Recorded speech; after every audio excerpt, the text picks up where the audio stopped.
Party self declare cockroach পার্টির সদস্য দেবদীপ্য গাঙ্গুলি বিভিন্ন বামপন্থী ও অতি বামপন্থী সংগঠনের পক্ষ থেকে আমাদের পুলিশকে নির্দেশ দেওয়া ছিল যে গণতান্ত্রিক দেশ, যে কেউ তার গণতান্ত্রিক মত এবং তার অধিকার তারা প্রতিষ্ঠিত করতে পারে, কিন্তু আইন শৃঙ্খলার অবনতি না ঘটিয়ে শান্তিপূর্ণভাবে। পুলিশের পক্ষ থেকে নজরদারি রাখা হয়েছিল, ব্যবস্থা রাখা হয়েছিল। সরকারের পক্ষ থেকে স্পষ্ট নির্দেশ ছিল কোন রকম বল প্রয়োগ বা পুলিশের দিক থেকে কিছু করা যাবে না যতক্ষণ না পর্যন্ত সমবেত আন্দোলনকারী বা মিছিলকারীরা নিয়ন্ত্রণের বাইরে না চলে যায়। আপনারা সোশ্যাল মিডিয়াতে দেখবেন এই যে সেলফ ডিক্লেয়ার ককরোচ পার্টি তারা বলেছে যে বামফ্রন্টের কিছু ছাত্র সংগঠন, ছাত্র ছিল বলে আমার জানা নেই, কারণ ওদের কোনো কলেজ ইউনিভার্সিটিতে অস্তিত্ব নেই,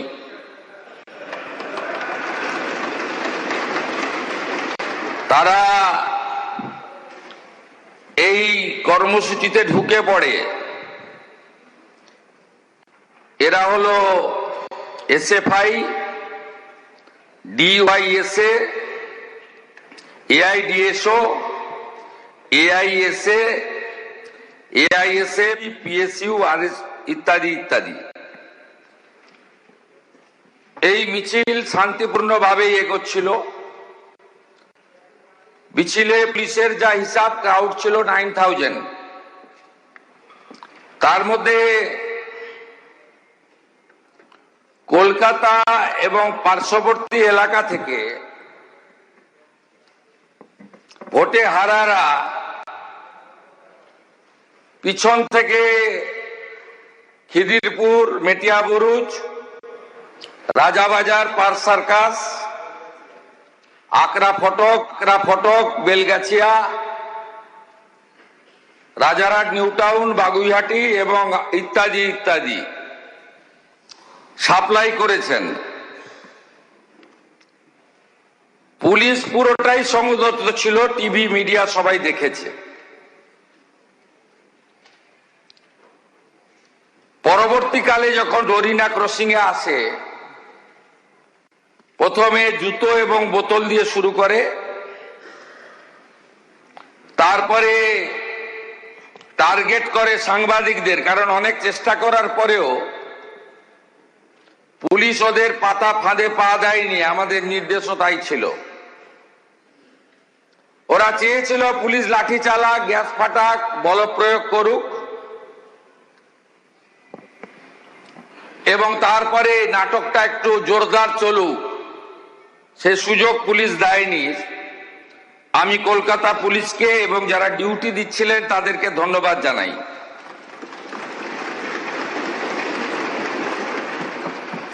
অল্প বিস্তর আহত হয়ে মেডিকেল নেননি, চলে গেছেন এমন সাংবাদিক অনেক বন্ধু থাকতে পারেন। 6 জন সাংবাদিক বন্ধু যারা গুরুতর জখম হয়েছেন, রক্তপাত হয়েছে,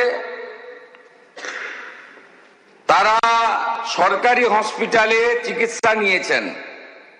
দীপঙ্কর দাশগুপ্ত, মাখন পাত্র, সুমন মহাপাত্র, রিক পুরকায়স্থ, শিলাদিত্য কর, কৃষ্ণেন্দু মজুমদার। ইতিমধ্যে সাংবাদিক বন্ধুদের কাছ থেকে আমরা লিখিত অভিযোগ পেয়েছি। মোট 6টি মামলা রুজু করা হয়েছে এবং এই মামলাগুলিতে এই বিধানসভা থেকে পাস হওয়া গুন্ডা দমন আইন যুক্ত করা হয়েছে।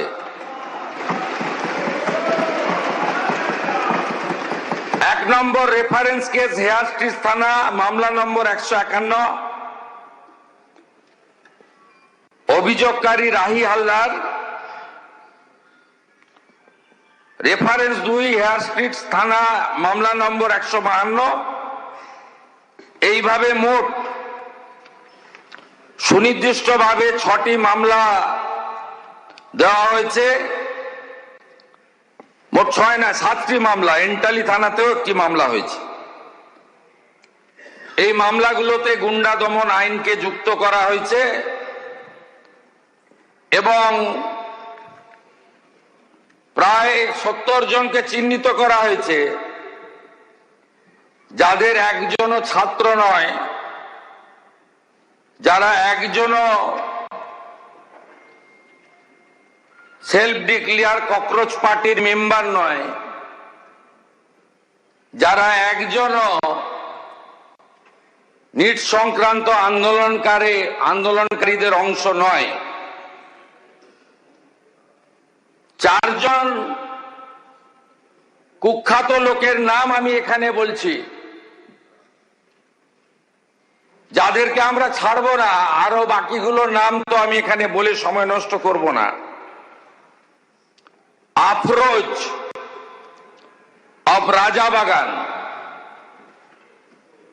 Nahid of Khidirpur, Tanvir and Nizam of Iqbalpur, Rahul Jamal of Watgunge. এই 5টা গুন্ডার নাম আমি এখানে ঘোষণা করলাম। গুন্ডা দমন আইনে এমন ব্যবস্থা নেব যাতে একদিন নয়, এই গুন্ডাদের 3 পুরুষ মনে রাখে। এই জন্যই গুন্ডা দমন আইন এনেছিলাম, এই জন্যই গুন্ডা দমন আইন রাজ্যপাল মহোদয় পাস করেছে। এর প্রয়োজনীয়তাটা কতটা ছিল বাংলার মানুষ দেখেছে। আমি সমগ্র বিধানসভার পক্ষ থেকে সাংবাদিক বন্ধুদের উপরে শারীরিক আক্রমণের নিন্দা করছি। আমি আশা করব বিধানসভা আমার সঙ্গে একমত হবেন। আমাদের শাসক বেঞ্চের চিফ হুইপ অমলান ভাদুড়ি, তিনি আমাকে একটু আগেই বলছিলেন যে লাঞ্চের ঘোষণা হলে ভারতীয় জনতা পার্টির বিধায়করা বুকে কালো ব্যাজ লাগিয়ে সংবিধান প্রণেতা আম্বেদকরজির মূর্তির নিচে সাংবাদিকদের উপর আক্রমণের নিন্দা করে একটি কর্মসূচি নিয়েছেন এবং সংবিধানের 4র্থ স্তম্ভ মিডিয়ার কর্মীদের প্রতি সলিডারিটি জানানোর জন্য একটি ছোট্ট প্রয়াস নিয়েছেন। আমি তাকেও স্বাগত এবং ধন্যবাদ জানাচ্ছি। মহোদয়, আপনার অনুমতি নিয়ে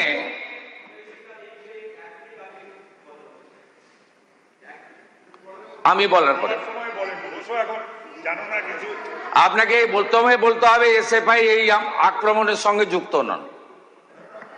আপনার নেত্রীরাই তো বলেছে কাঁদানে টিয়ার গ্যাস নিয়ে পুলিশ দাঁড়িয়ে আছে, সবাই একটা করে জলের বোতল নিয়ে আসবেন। আমাদের কাছে তো সোশ্যাল মিডিয়া আছে। আপনারা তো কর্মসূচির আগেই বলেছেন জলের বোতল আনতে। সেই জলের বোতলগুলো হাজারে হাজারে কিভাবে ছুঁড়ছিলেন লোক দেখেছে। ডিম ছোড়াটা যদি বাংলার সংস্কৃতি না হয়ে থাকে, সাংবাদিকদের উপরে বোতল আর জুতো ছোড়াটাও বাংলার সংস্কৃতি হতে পারে না।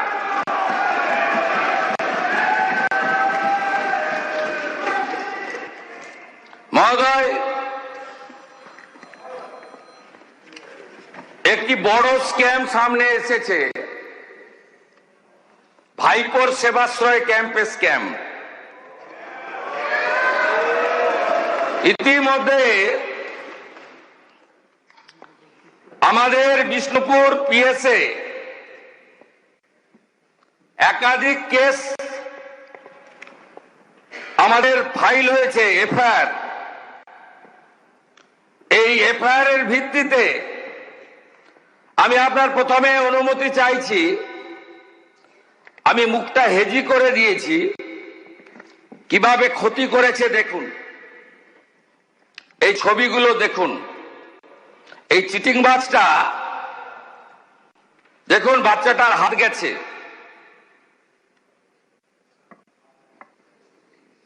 দেখুন,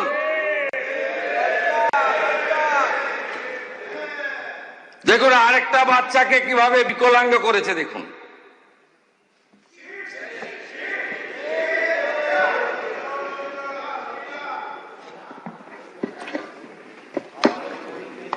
এই দিদির পাটা গেছে দেখুন।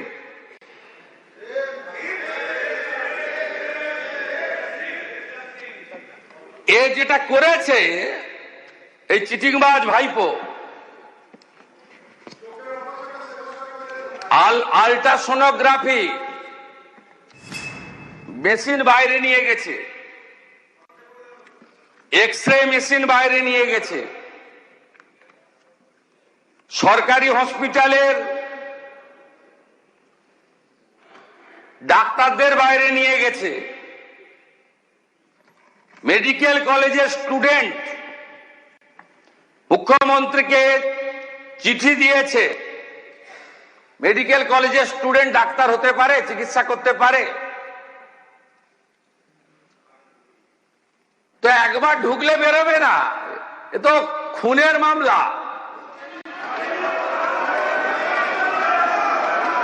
একে কেউ বাঁচাতে পারবে না, এই চিটিংবাজ ভাইপোকে কেউ বাঁচাতে পারবে না। আগে তো সবকে তুলবো, সব আল্ট্রাসোনোগ্রাফি মেশিন সিজ হয়েছে, সব এক্সরে মেশিন সিজ হয়েছে। দিলীপ মন্ডল তার গোডাউন থেকে এই সকল সেবাশ্রয় 25-এ ওষুধ সিজ হয়েছে, যেটা 21 সালের ওষুধ, এক্সপায়ারি ওষুধ দিয়েছে পেশেন্টদেরকে। গতকাল আমি একটি চিঠি পেয়েছি অধ্যক্ষ মহোদয়, মাননীয় মুখ্যমন্ত্রী পশ্চিমবঙ্গ সরকার মহাশয়, বিনীত নিবেদন এই যে আমি ডাক্তার রাজীব বিশ্বাস diamond Harbour medical college radiology বিভাগে আরম্ভ চিকিৎসক হিসেবে নিযুক্ত ছিলাম। একজন জুনিয়র চিকিৎসক হিসেবে অভয়া আন্দোলনের সঙ্গে যুক্ত ছিলাম। অভয়া পরবর্তী সময় স্থানীয় নেতাদের প্রচ্ছন্ন মদতে কলেজের প্রিন্সিপাল স্যার এবং কিছু ছাত্রদের ঝামেলার ফলে আন্দোলনে থাকার জন্য হেনস্থার ভয় দিন কাটতে থাকে। আমতলা অডিটোরিয়ামে সেবাশ্রয় নিয়ে জানতে পারি সেই ক্যাম্পে ডিউটি করতে বলা হয়। একজন জুনিয়র চিকিৎসক হিসেবে নিজের সুরক্ষার কথা ভেবে আমি ডিউটি করি। পরবর্তীতে এসডিওর মাঠে মডেল ক্যাম্প ইউএসজি বিভাগ ডিউটি করার জন্য শামীম আহমেদ আমায় ডেকে পাঠান। হাসপাতালে ডিউটির অবসর সময়ে কিছু কিছু দিনে বাকি আর জুনিয়র চিকিৎসকদের মতো আমি শুধু ডিউটি করি। সেবাশ্রী 2-এর সময় পড়াশোনা নিয়ে ব্যস্ত থাকার কারণে ন্যূনতম অংশগ্রহণ করি। আমি একজন জুনিয়র চিকিৎসক, আমায় ক্ষমা সুন্দর দৃষ্টিতে দেখবেন। আমার ভবিষ্যৎ সুরক্ষার্থে আপনার প্রতি আমার আবেদন। রাজীব বিশ্বাস। একাধিক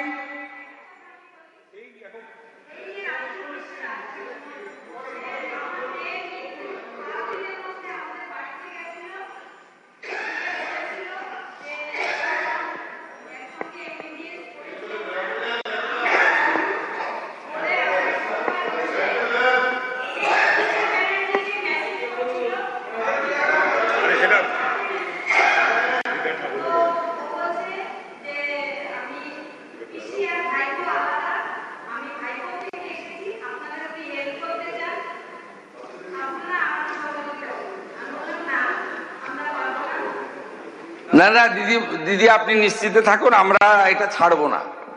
কোনো ছাড়াছাড়ির সিন নেই, সুযোগও নেই।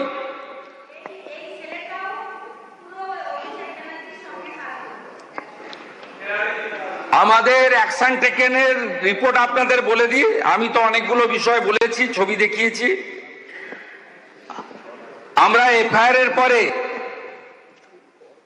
যে এফআইআর এর নামগুলো অ্যাকিউজড হিসেবে পাওয়া গেছে, আমি তদন্তের প্রক্রিয়ার স্বার্থে নামগুলো এখানে বলছি না। আমরা যে অ্যাকশন টেকেন নিয়েছি 7/7/2024, আমরা letter sent to honourable doctor Ajit Kumar Mohanty, secretary department of atomic energy GOI, 7/7/2026, letter sent to honourable AK Balasubramaniam, Chairperson Atomic Energy Regulatory Board of India, having the office of the Niyamak Bhavan, Mumbai, Maharashtra. 7/7/2027, letter to Principal Secretary Department of Health এবং Family Welfare. 17/7, letter sent to Chief Medical Officer, South 24 Pargona. 15/7, seize some document and photograph related for those medical camp from the complainant.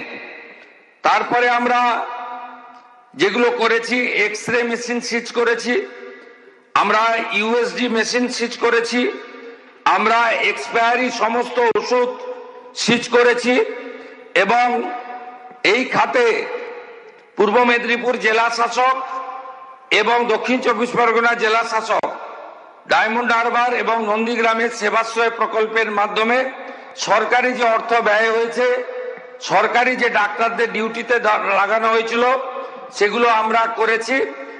আমি মাননীয় সদস্য দেবাংশু পণ্ডা মহোদয় গতকাল যে অভিযোগ করেছিলেন, তার ভিত্তিতে আমি সবাকে এবং বাংলার জনগণকে আশ্বস্ত করতে চাই যে আমরা এই ব্যাপারে রাজ্য পুলিশের CID, STF, দক্ষিণ 24 পরগনা জেলা পুলিশকে নিয়ে, তার সঙ্গে আমাদের মেডিকেল এক্সপার্টদের নিয়ে আমরা ব্যাপক অভিযান এবং ব্যাপক তদন্তের কাজ করছি। মানুষের জীবন নিয়ে যারা ক্ষতি করেছেন এবং এই ক্যাম্পে যারা ক্ষতিগ্রস্ত হয়েছেন, তাদের প্রত্যেকটি অভিযোগকে এফআইআর হিসেবে ট্রিট করা হয়েছে এবং আপনারা নিশ্চিন্ত থাকুন, এত বড় জঘন্য অপরাধ এই পশ্চিমবঙ্গে এই মেডিকেল ক্যাম্প নিয়ে ভাইপো করেছে, তার সাকরেতরা করেছে, তাদের একজনকেও ছাড়ার কোনো সিন নেই। সময় কথা বলবে, টাইম উইল স্পিক। আমরা আট ঘাট বেঁধে প্রস্তুতি নিয়ে সমস্ত তথ্য জোগাড় করে এভিডেন্স নিয়ে ভারতীয় ন্যায় সংহিতা অনুযায়ী কাজ করছি। যথা সময়ে বৃক্ষ তুমি কে, ফলে না পরিচয়তে। ভালো থাকবেন।